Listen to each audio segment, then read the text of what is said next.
저는 지난 6월에 우리 교회 자체적으로 운영하고 있는 신학원을 가까스로 직업을 가지면서 직장생활하면서 졸업을 하게 됐습니다. 한 달에 한 번씩 또는 2주에 한 번씩 이렇게 시험을 본다는 것이 쉽지는 않았습니다. 그런데 신학원 마지막 과목을 목사님께서 좀 은혜를 베풀어 주셔서요, 시험을 안 보고 책 4권만 읽고 요약 정리하면 된다는 그런 기쁜 소식을 접했습니다.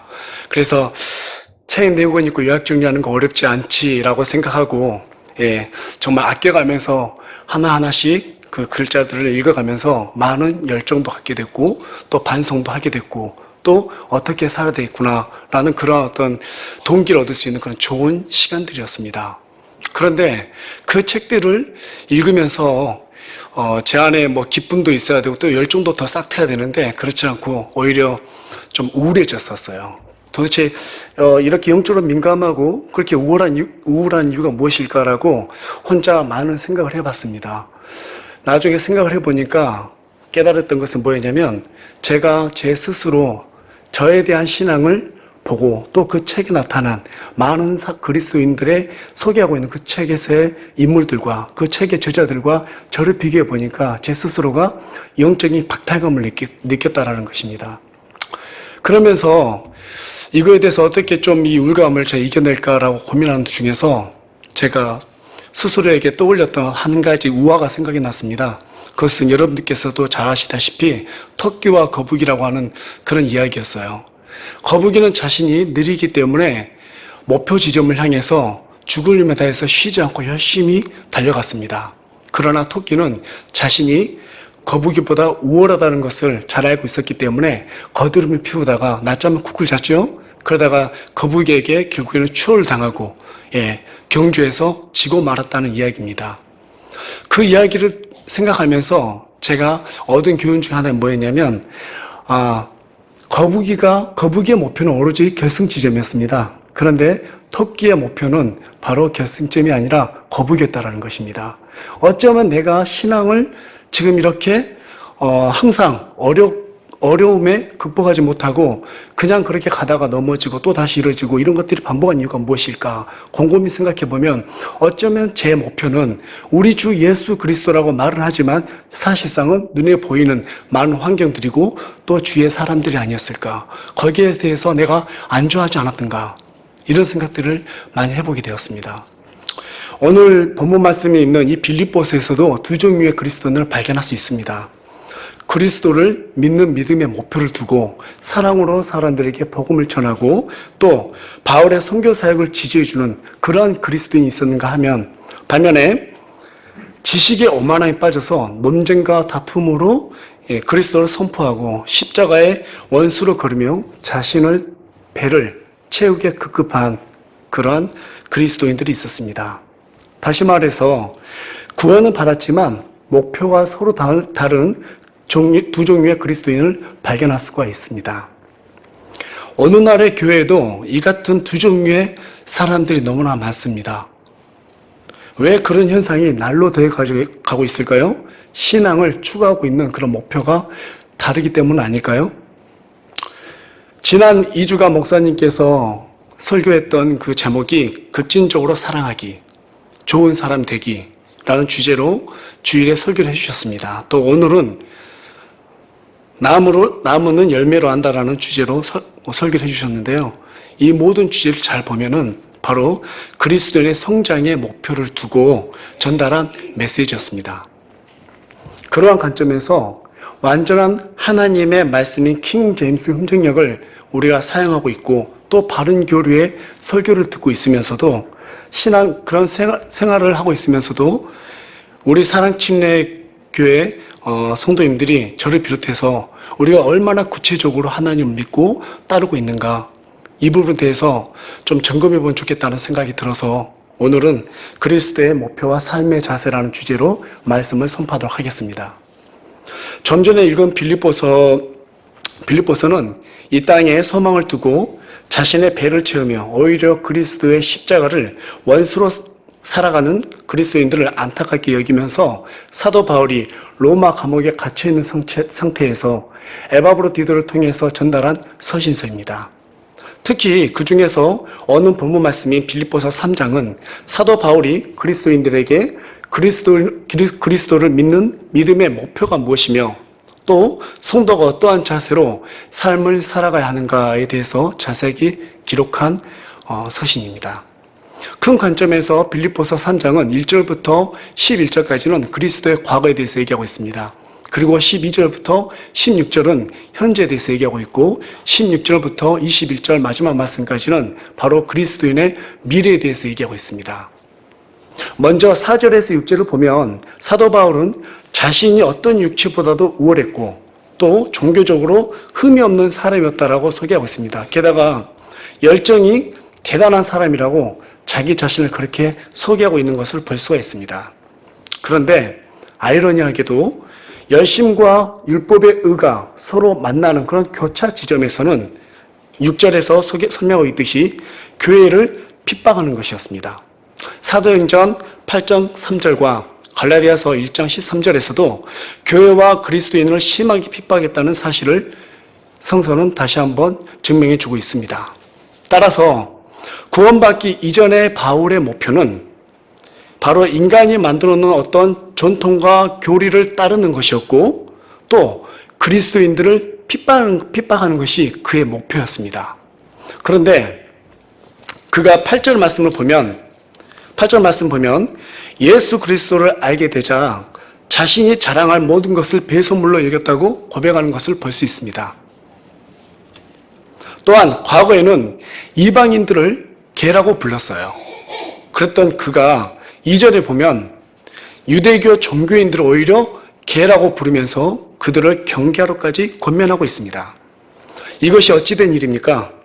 거듭나기 이전에 바울과 거듭나고 난 이후에 바울은 완전히 바뀌었습니다. 예. 인간의 의를 강조하는 율법이라고 하는 그 식단에서 이제는 하나님의 의만을 바라보는 그러한 사람으로 체질이 완전히 바뀌었다는 것입니다. 어떻게 그것이 가능했을까요? 우리가 8절 말씀을 한번 읽어보겠습니다. 8절 말씀 다 같이 읽어보겠습니다. 시작. 참으로 확실히 모든 것을 손실로 여김은 그리스도 예수 내 주를 아는 지식이 뛰어나기 때문이라. 내가 그분을 위하여 모든 것에 손실을 입고 그것들을 단지 배설물로 여김은 내가 그리스도를 얻고. 첫 번째는 그리스도를 아는 지식이었다는 것입니다. 먼저는 구원에 관한 지식이었습니다. 구원은 그리스도에 대하여 아는 것이 아닙니다. 그리스도를 아는 것입니다. 동의하십니까? 다시 한번 말씀드립니다. 구원은 그리스도에 대하여 우리가 마치 삼자 입장에서 관찰하는 것이 아닙니다. 그리스도 우리 주를 내가 아는 것입니다. 예. 당연히 어떤 예수님을 우리가 성인으로 아는 것이 아니라 나의 구원자이시다. 우리 모든 인류를 구원해 주신 그러한 메시지를 가지고 오신 우리가 메시아이다 라고 하는 것을 우리가 아는 것입니다. 그것을 받아들인 것이 바로 구원이라고 가르치고 있습니다. 그 지식은 요한복음 17장 2절에서 제시한 바와 같이 예수 그리스도께서 우리에게 영원한 생명 주신다고 하는 그런 믿는 것을 믿는 지식이었습니다. 히브리서 5장 9절에서도 증언한 바와 같이 우리 주 예수님께서 고난을 받으시고 사람들에게 영원한 구원의 창시자가 되어주셨다는 그 믿는 믿음의 지식이었습니다. 결코 구원은 취소되거나 잃어버린다고 하는 그런 불확실한 믿음이 아니었습니다. 고린도 후서 1장 22절 그리고 에베소서 1장 13절 에베소서 4장 30절 요한복음 6장 37절 요한복음 10장 28절에서 29절 히브리서 10장 13장 5절에서 우리 하나님께서 약속하신 것처럼 우리 주님께서는 끝까지 우리를 구원해 주실 능력이 있는 분이라고 하는 것을 확신 있게 믿는 그러한 바울은 지식을 가지고 있었습니다. 그 지식은 바울 자신이 죽은 자들의 부활에 동참하게 된다는 실제적인 또한 지식이었습니다. 그에게 부활이라고 하는 것이 얼마나 큰 감동이었던지 10절에 보면 바울은 기꺼이 그리스도의 고난은 물론이고 자신의 모든 개인적인 손실을 당연하게 받아들였다고 말하고 있습니다. 심지어는 빌립보서 1장 29절을 통해서 그리스도인이 고난을 받는 것을 특권이라고 빌립보 교인들에게 가르치고 있습니다. 저와 여러분 어떻습니까? 그리스도의 어떤 손실, 우리가 가지고 있는 손실과 그리고 고난에 참여하는 그 모든 것을 특권으로 여기고 있습니까? 바울로부터 구원과 그리고 또 부활의 소망으로부터 오는 그런 기쁨이 느껴지진 않습니까? 그런데 왜 많은 그리스도인들이 구원을 잃어버린다는 교리에 불안하며 휘둘리고 있습니까? 또 구원의 감격을 잃어버린 채 무기력하게 살아가고 있는 그 이유가 무엇입니까? 그 이유는 그리스도를 아는 지식이 뛰어나지 못하기 때문입니다. 그 지식이 뚜렷하지 못하고 뛰어나지 못하면 우리는 여러 가지 교리의 바람에 흔들릴 수밖에 없습니다. 또 히브리서 6장 1절에서 얘기하고 있듯이 그리스도의 기초 교리에서 자꾸 반복하는 그런 어리석음을 우리는 겪지 않을 수가 없습니다. 그래서 바울은 우리에게 그리스도라는 뛰어난 지식을 소유하라고 얘기하고 있는 것입니다. 그리고 또 한 가지는 소망을 두는 장소가 수시로 바뀌기 때문입니다. 오늘 이렇게 여러분들께서 아마 예배를 통해서 말씀을 듣고 또 이렇게 나면 어때요? 내가 정말 세상에서 열심히 살아봐야지 이런 생각을 하게 되지 않습니까? 그런데 또 막상 세상에 나가면 세상에서 어때요? 또 세상과 타협을 하게 되는 사실 여러분보다 저의 모습을 많이 발견합니다. 그 이유가 무엇입니까? 왜 이런 패턴이 자꾸 반복할까요? 그것은 목표가 구체적이지 않기 때문입니다. 우리가 정말 그 목표가 실제적이라고 한다면 우리는 하루하루를 그렇게 세상에서 넘어지고 또 항상 어때요? 교회 오면은 또 결심하고 이런 반복이라기보다는 정말 바울처럼 당당하게 어떻습니까? 하나님을 바라보면서 나아가는 그런 힘이 있어야 될 것입니다. 그래서 바울은 12절부터 16절의 말씀을 통해서 새로운 신분의 사람으로서 자아와 목표를 분명히 할 것을 우리에게 제시하고 있습니다. 먼저 12절의 말씀을 보시기 바랍니다. 12절의 말씀에 바울은 나는 내가 이미 도달한 것처럼 말하지 아니하며 이미 완전한 것처럼 말하지도 아니하고 이미 도달한 것처럼 말하지 아니하고 완전한 것처럼 말하지 말라고 권면합니다. 어떤 말입니까? 우리가 구원받았다고 해서 거기에 안주하지 말라는 것입니다.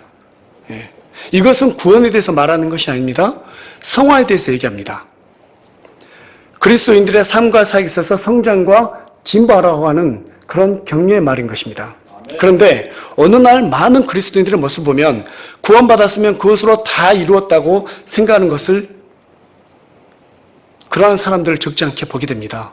특히 어떤 이단들은 구원받은 것 외에는 성화에 대해서는 전혀 가르치지 않습니다. 심지어는 구원받았으면 회개할 필요가 없다고까지 얘기하는 그러한 교리를 가르치는 곳도 있습니다. 하지만 성경은 결코 그렇게 우리에게 얘기하고 있지 않습니다. 오히려 베드로전서 2장 2절의 말씀을 보면 새로 태어난 아기들로서 말씀의 순수한 젖을 사모하라. 이것은 너희가 그것으로 말미암아 성장하게 하려 함이라. 에베소서 4장 13절에서도 그리스도의 충만하신 장성한 분량까지 성장하라고 우리에게 얘기하고 있습니다. 그렇다면 우리는 왜 성장해야 됩니까? 우리가 성장하는 목적이자 의무는 조금 전에 읽었던 12절 말씀 후반부에 있습니다. 다만 그리스도 예수님께서 나를 붙잡아 이루시고자 하신 그것을 붙잡으려고 뒤따라 가노라. 그렇다면 예수님께서 우리에게 이루시고자 하는 것이 분명히 있다라는 것을 얘기하고 있습니다. 어린아이에서 어린이 되어야 어떤 일을 할 수 있습니다. 그렇듯이 우리도 주님께서 우리를 통해서 이루시고자 하는 그것을 붙잡기 위해서 우리는 성장해야 되는 것입니다. 그렇다면 예수님께서 저와 여러분을 통해서 이루시고자 하는 그것이 무엇일까요? 그것은 예수님께서 이 땅에 오신 목적과 같습니다. 바로 인류의 구원입니다. 우리는 예수님의 지체로서 동일한 목적인 인류의 구원, 즉 복음을 위해서 존재한다는 사실을 저와 여러분 깨달을 수 있어야 할 것입니다. 디모데후서 4장 2절에 말씀하는 것처럼 말씀을 선포하라. 때에 맞든지 맞지 아니하든지 긴급하게 하라. 우리 주님께서는 우리에게 계속해서 얘기합니다. 복음을 선포하라는 것입니다. 그것도 긴급히 하라. 우리가 서 있는 직장이나 우리가 서 있는 어떤 환경에서 하나님께서 우리에게 주신 그 분량만큼 우리는 복음을 선포하는 우리는 살아가야 됩니다. 그렇다면 우리는 어떻게 주님께서 우리에게 이루시고자 하는 것을 붙잡을 수 있겠습니까? 바울은 14절의 말씀을 통해서 얘기하고 있습니다. 14절 다 같이 한번 읽어보겠습니다. 그리스도 예수님 안에서 하나님의 높으신 부르심의 상을 받으려고 표대를 향해 밀고 나아가노라. 바울은 표대, 즉 목표를 세우고 그것을 향해서 밀고 나가라고 얘기하고 있습니다. 질주하라고 합니다. 표대라는 단어에 대해서 사전을 찾아보니까 목표를 세우는 기둥이라고 기록하고 있습니다. 이 단어는 마라톤 경주의 최종 결승점을 가리키는 어떤 헬라어에서 파생된 단어라고 합니다. 바울이 제시한 목표는 구원을 받는 것입니다. 그런데 거기에서 끝난 것이 아니라 구원을 받았으면 부활할 때 보상을 받으며 주님 앞에 발견되기 원하는 것입니다. 구원받은 이후에 우리의 삶의 목적은 상을 받는 것도 있습니다. 그래서 바울은 신앙의 여정을 마라톤과 같은 경주로 비유하고 있으며 바울은 달리는 사람의 비유를 너무나 좋아하고 있습니다. 고린도전서 9장 24절에 의하면 경주에는 상이 있듯이 믿음의 경주에도 상이 있다고 증언하고 있습니다. 우리 다 같이 고린도전서 9장 24절을 한번 읽어보도록 하겠습니다. 고린도전서 9장 24절입니다. 9장 24절부터 26절까지 말씀 다 같이 읽어보겠습니다. 경주할 때 달리는 자들이 다 달릴지라도 한 사람이 상을 받는 줄을 너희가 알지 못하느냐? 너희도 상을 받도록 이와 같이 달리라. 이기려고 애쓰는 자마다 모든 일에서 절제하나니 이제 그들은 썩을 관을 얻고자 그 일을 하되 우리는 썩지 아니할 관을 얻고자 하느니라. 그러므로 내가 이와 같이 달리되 정해진 것이 없는 것처럼 하지 아니하고 또 이와 같이 싸우되 허공을 치는 자같이 하지 아니하며. 경주에도 바로 우리 믿음의 경주에도 상이 있다고 증언하고 있는데 그 상은 야고보서 1장 2절과 계시록 2장 10절에 의하면 생명의 관이 있다고 얘기하고 있습니다. 또한 그 상은 데살로니가전서 2장 19절과 빌립보서 4장 1절에 환희의 관이 있다고 얘기하고 있습니다. 뿐만 아니라 디모데후서 4장 8절에는 의의 관이 있다고 얘기하고 있고 또 고린도전서 9장 25절부터 27절에는 썩지 않을 관이 있다고 얘기해주고 있습니다. 뿐만 아니라 베드로전서 5장 22절에서 4절까지는 영광의 관 등 이러한 상이 우리에게 주어진다고 성경은 명백하게 증언하고 있습니다. 반대로 우리가 15절 말씀 볼 것 같으면 본문 말씀에 15절을 보면 상이 사라진다고도 얘기하고 있습니다. 이 말에 대한 구체적인 표현은 히브리서 6장 8절을 보면 가시와 찔레를 내는 것은 버려지고 저주함이 가까이 있어 마지막에는 그것이 불살라지리라. 즉 보상에 손실이 있다라고 하는 것입니다. 우리가 상만 받는 것이 아닙니다. 전도서 12장 14절 말씀에서 증언하고 있듯이 각자가 나중에 그리스도 심판석 앞에 서면 우리의 선한 행위대로 악한 행위대로 우리는 심판을 받게 되어 있습니다. 그것이 상으로도 주어질 수 있고 그 상이 불살라질 수도 있다는 것입니다. 그러므로 우리는 보상을 지키기 위해서 어떻게 해야 됩니까? 에베소서 4장 27절에서 얘기하고 있듯이 마귀에게 우리 모든 생활 속에서 틈을 내주면 안 됩니다. 그러므로 우리는 구원 이후에 상을 받기 위해서 선의의 경주를 할 수 있어야 됩니다. 이러한 측면에서 우리는 바울처럼 영적인 계산가가 될 필요성이 있습니다. 먼저 이 경주의 상을 받기 위한 방법을 좀 알아보면 좋을 것 같은데요. 히브리서 12장 1절의 말씀을 보도록 하겠습니다.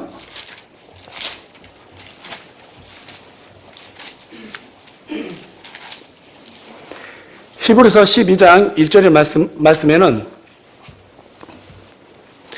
다 같이 한번 읽어보겠습니다. 그러므로 증인들이 이렇게 큰 구름을 이루며 또한 우리를 둘러싸고 있으니 모든 무거운 것과 너무 쉽게 우리를 얽어매는 죄를 우리가 떨쳐버리고 인내로 우리 앞에 놓인 경주를 달리며. 어떻게 경주하라고 하고 있습니까? 인내하라고 하는 것입니다. 야고보서 5장 7절에서 11절의 말씀 보면 인내라는 단어를 무려 4번이나 반복해서 강조하고 있습니다. 표대를 향해서 나타날 때 나타나는 어떤 장애물을 우리는 밀고 나가야 된다는 것입니다. 피하는 것이 아니라 그 장애물이 온다는 것을 우리 알고 있습니다. 그래서 그것을 어떻게 해요? 밀고 나가야 됩니다. 그럴 때는 반드시 뭐가 필요하냐면 우리에게는 인내라고 하는 덕목이 필요합니다. 참아야 합니다. 그리고 그 인내로 이겨낼 수 있어야 됩니다. 바울은 복음을 전하면서 겪은 수많은 장애물을 밀고 나갔던 자신의 삶을 회상하면서 그런 인내의 필요성을 강조하고 있습니다. 또 디모데후서 2장 5절에서는 적법하게 달려야 된다고 가르치고 있습니다. 즉 규칙에 따라서 경주하라고 하는 말입니다. 자, 우리가 세계에서 가장 빠른 100m 달리기 선수가 누구입니까? 우사인 볼트라고 하는 사람이 있습니다. 이 사람은 척추가 휘어졌다고 그래요. 근데 그 휘어진 척추가 오히려 자기에게는 긍정적으로 발휘해서 스프링 역할을 했기 때문에 인간의 그 9.9초대를 뛰어넘을 수 있었다고 얘기하고 있습니다. 그가 포기하지 않고 열심히 인내함으로써 견뎌낸 하나의 결과이지만 아무리 그러한 우사인 볼트를 하더라도 달리기를 할 때 자신의 라인에서 뛰지 않고 옆에 사람의 라인으로 벗어난다 그러면 1등을 했다 하더라도 그것은 실격 처리가 되고 말 것입니다. 이렇듯이 우리도 성경의 말씀을 따라 걷고 성령님께서 우리 양심에 따라서 가르쳐 준 바에 따라서 우리는 그 규칙에 따라 우리가 최선을 향해서 앞만 보고 달려갈 수 있어야 합니다. 그런데 경주를 하기 위해서 먼저 시합에 참가할 참가비를 지불해야 됩니다. 그 참가비를 바울은 13절에 대해서 얘기하고 있습니다. 13절에 보면 형제들아 나는 내가 이미 붙잡은 줄로 여기지 아니하고 다만 이 한 가지 일을 행하나니 곧 뒤에 있는 그것들을 잊어버리고 무엇을 잃어버리라고 얘기하고 있습니까? 뒤에 있는 것을 잃어버리라는 것입니다. 그게 우리가 지불해야 될 대가입니다. 앞을 달려가기 위해서, 목표를 향해서 달려가기 위해서는 우리가 치러야 할 그 전에 대가가 있다는 거예요. 지불해야 될 참가비가 있습니다. 그것이 바로 우리 뒤에 있는 걸 잃어버리라는 것입니다. 과거에 우리가 이뤄놓은 어떤 성공, 그리고 어떤 죄에 대한 죄책감, 그 모든 것을 전부 다 잃어버려야 됩니다. 경주를 해야 될 달리기 선수가 마음의 부담감을 가지고 있으면 좋은 기량을 나타내지 못할 것입니다. 그렇듯이 우리가 경주에 참여하기 위해서는 그 전에 어떻게 해야 됩니까? 바로 우리 뒤에 있었던 것들, 모든 것들을 홀로 털어서 없애버리고 마음을 새롭게 해서 우리가 경주에 임해야 된다는 것입니다. 오직 그리스도인들에게 있어서 경주는 우리는 바로 목표점은 결승점입니다. 그 결승점은 우리 주님을 만나는 일입니다. 그 만날 때 바울은 어떻습니까? 우리에게 주어진 어떤 상을 얻고 그분 안에서 발견되기를 간절히 소망하고 있습니다. 오직 그리스도인들이 있어서 경주는 이 한 가지는 내가 할 일이다. 우리의 최선을 요구하고 있는 그런 경주입니다.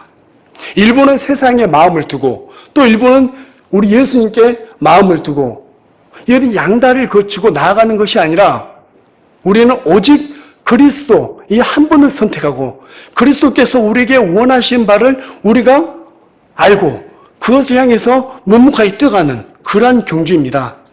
그 경주에 대해서 바울은 높은 부르심이라고 얘기하고 있습니다. 하늘의 부르심입니다.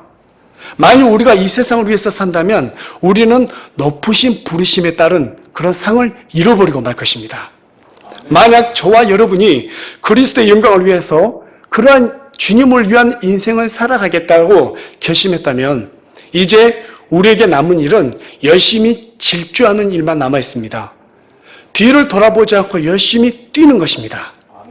그렇다면 우리는 어떠한 삶의 자세를 갖춰야 될까요? 우리 17절 말씀 다 같이 한번 읽어보겠습니다.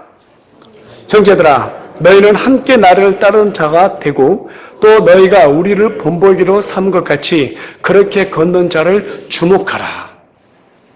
바울은 여기에서 본보기로 삼으라는 말을 강조하고 있습니다. 어떠한 본보기입니까? 바로 3장 이전에 2절에 빌립보서 2장에서 그 내용을 언급하고 지나왔습니다. 2장에서 1절부터 11절까지는 그리스도의 겸손에 대해서 얘기하고 있습니다. 그리고 12절부터 18절까지는 바울의 순종에 대해서 얘기하고 있습니다. 그리고 19절부터 24절에 보니까 디모데의 희생에 대해서 얘기했고, 그리고 25절부터 30절까지는 에바브로디도의 균형감을 얘기하고 있었습니다. 그렇다면 우리에게 그리스도의 겸손이라는 것이 과연 어떤 것일까요? 빌립보서 2장 6절과 7절 말씀을 우리 다 같이 한번 읽어보겠습니다. 빌립보서 2장 6절에서 7절 말씀입니다.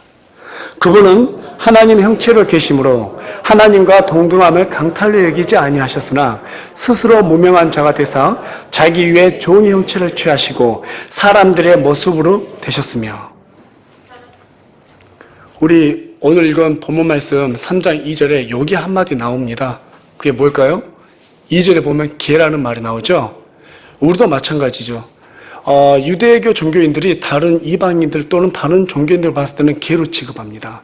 그런데 우리도 마찬가지로 너무나 사악한 사람들 보면 뭐 같다고 그래요?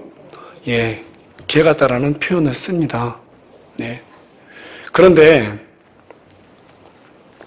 이 개 같다라고 하는 그러한 표현이 여기 얼마나 수치스러운 말입니까? 그런데 한번 생각해 보시기 바랍니다. 인간이 개가 되는 것보다 더 수치스러운 일이 있다고 그러면 우리의 완전하신 하나님께서 인간이 되었다는 것입니다. 우리 하나님께서 인간이 죄 많은 우리 인간이 되었다는 것이 하나님 입장에서는 어쩌면 더 수치스러운 일이 아닐까요? 예수님은 자신이 하나님이라는 사실을 알고 계셨습니다. 그럼에도 불구하고 자신에 대해서 생각하지 않고 종의 모습으로 기꺼이 우리를 위해 죽으셨습니다. 자신을 생각하지 않고 오직 다른 사람을 생각하는 그러한 순종적인 마음이 바로 바울이 말하는 겸손이라는 덕목입니다. 빌립보 교회는 이기적인 야심으로 인한 대립관계가 있었습니다. 우리도 신앙생활하면서 빌립보 교회처럼 이기적인 어떤 야심으로 인한 손도 가는 그런 대립관계가 생길 수 있습니다. 그럴 때마다 우리는 예수님의 겸손을 생각하면서 우리 자신보다 다른 사람을 생각하고 다른 사람을 품어주는 그런 마음이 있어야 된다고 성경은 얘기하고 있습니다. 다음으로 바울처럼 순종하는 자세가 무엇입니까? 바울이 향한 순종은 그리스도를 위해서 죽음을 각오하는 순종이었습니다. 그리스도를 위해서 순종한다면 다른 것은 보이지 않습니다. 오직 우리 그리스도께서 원하시는 그것만 볼 수 있습니다. 그것을 위해서 무슨 대가를 치르든지 그것을 향해서 달려갈 때 모든 말씀에 순종했다고 하는 것입니다. 우리는 과거에 구원받기 이전에 어떻습니까? 어떤 이익을 위해서라면 마치 탐욕이라고 하는 그런 마취제에 도취돼서 열심히 뛰어가지 않았습니까? 죄인 줄 알면서 죽을 용을 다해서 뛰어갔었던 그런 과거였습니다. 그러나 이제는 탐욕의 관점에서 우리 주 예수님의 관점으로 옮겨져서 우리 주 예수님을 위해서 죽으라고 질주할 때입니다. 바로 바울이 말하고 있는 순종은 그러한 순종을 우리에게 가르치고 있습니다. 디모데의 희생은 어떤 희생이었을까요? 우리 다 같이 빌립보서 1장 21절을 읽어보겠습니다. 빌립보서 1장 22절입니다. 내게는 사는 것이 그리스도시요 죽는 것이 이득이니라. 계속해서 2장 21절 읽어보겠습니다. 모든 사람이 자기의 일을 추구하고 예수 그리스도의 일들을 추구하지 아니하되. 빌립보서 1장 21절 대신에 빌립보서 2장 21절로 살아가는 그리스도인들이 너무나 많습니다. 디모데는 바울의 조력자요 대리자였으며 그리고 자신이 주님께 충성스러운 것을 통해서 스스로 자신의 희생됨을 입증했던 사람입니다. 디모데는 자신을 위해서 살지 않고 다른 사람을 위해서 열심을 내며 살았습니다. 이렇듯이 목표를 향해서 달려가는 그러한 그리스도인들은 타인을 위해서 희생하는 헌신의 삶을 산다는 것입니다. 저와 여러분도 그렇게 살아갈 준비가 되어 있습니까? 우리가 살아가면서 우리의 인생을 살아가면서 또 우리 교회 안에서 우리 교회가 추구하고자 하는 그런 비전을 위해서라면 우리는 옆 사람과 함께 동료하면서 헌신하며 희생하며 모범을 보이며 우리 다 같이 열심히 나아갈 수 있어야 될 것입니다. 에바 브로티도의 균형감이 있습니다. 이것은 영적인 균형감을 얘기합니다. 친교와 헌신과 싸우는 법을 잘 알았다는 것입니다. 친교에 우리는 너무나 신경 쓰거나 또는 헌신에만 너무 또 신경 쓰거나 또 정의를 위해서 싸운다는데 너무 몰두하다 보면 그리스도의 의에서 벗어나서 자신의 의를 강조할 수 있는 그런 우려가 생길 수가 있습니다. 그렇게 되지 않으려면 우리는 날마다 말씀 안에서 스스로를 뒤돌아보면서 점검해 봐야 합니다. 이렇듯 목표를 향해서 달려가는 그리스도인들은 절대로 자신의 의를 내세우지 않게 됩니다. 겸손과 그리고 순종 그리고 희생과 균형감을 가지고 타인의 모범이 되어갑니다. 이러한 사람들을 우리는 그리스도를 아는 사람이라고 말합니다. 하지만 반대로 그리스도에 대하여 아는 사람, 그런 사람들은 타인에게 겸손과 순종과 희생과 그리고 영적인 균형감을 가지라고 가르치고 그런 것들을 요구하게 되는 것을 우리가 볼 수 있습니다. 저와 여러분은 타인에게 방금 바울이 얘기했던 겸손, 순종, 희생, 그리고 영적인 균형감을 요구하는 것이 아니라 우리가 먼저 그런 모습을 갖춰서 모범을 보임으로써 주위의 약한 지체들에게 위로가 되어주시길 소망합니다. 그러한 저와 여러분이 되길 원합니다. 그렇다면 두 번째로 바울이 제시한 그리스도의 삶의 자세는 무엇일까요? 20절에 본문 20절에 말씀 보면 우리의 생활 방식은 하늘에 있으며 거기로부터 또한 우리가 구원자 주 예수 그리스도를 기다리노니 하늘의 생활 방식으로 살아가면서 우리 주 예수님을 기다리는 것입니다. 예수님은 신랑입니다. 그리고 우리는 신부예요. 신부는 신랑 기다릴 때 어떠한 자세로 기다려야 될까요? 순결하게 우리 몸을 단장하면서 거룩하게 살아야 합니다. 동의하십니까? 베드로전서 1장 14절에서 15절에서 언급하고 있는 그런 말씀처럼 우리는 정욕에 따라서 우리 자신을 꾸미지 않고 거룩하게 살아야 합니다. 왜 그렇습니까? 하나님의 성품이 바로 거룩이기 때문입니다. 그리고 또한 사랑함으로 살아야 합니다. 왜 그래요? 거룩과 사랑은 바로 연속선상이 있습니다. 균형을 잘 이룰 수 있어야 합니다. 그러한 신앙을 우리가 생활하면서 우리 주 예수님을 기다린 저와 여러분이 되길 원합니다. 마지막으로 바울이 제시한 그리스도의 자세는 21절에 나와 있습니다. 21절 다 같이 읽어보겠습니다. 그분께서는 모든 것을 자기에게 복종시킬 때 사용하는 능력을 발휘하사 우리의 천한 몸을 변화시켜 자신의 영광스러운 몸과 같게 만드시리라. 그분께서 자기가 복종시킬 때 사용하는 능력이라고 얘기하고 있는데 그 능력은 무엇입니까? 히브리서 5장 8절에서 9절 말씀을 보면 자세하게 언급이 되어 있습니다. 히브리서 5장 8절에서 9절 말씀 보면 그분께서 아들이실지라도 친히 고난을 받으신 일들로 말미암아 순종하기를 배우사 완전하게 되셨으므로 자기에게 순종하는 모든 사람에게 영원한 구원의 창시자가 되시고 무엇입니까? 바로 순종입니다. 어떤 순종입니까? 고난을 통한 순종이라는 거예요. 우리 주님도 죽기까지 순종하셨습니다. 그래서 바울은 10절에 고난을 당한다는 본문 말씀 10절에 고난을 당한다는 표현을 쓰지 않았습니다. 뭐라고 쓰고 있습니까? 고난에 참여한다는 표현을 쓰고 있습니다. 참여한다.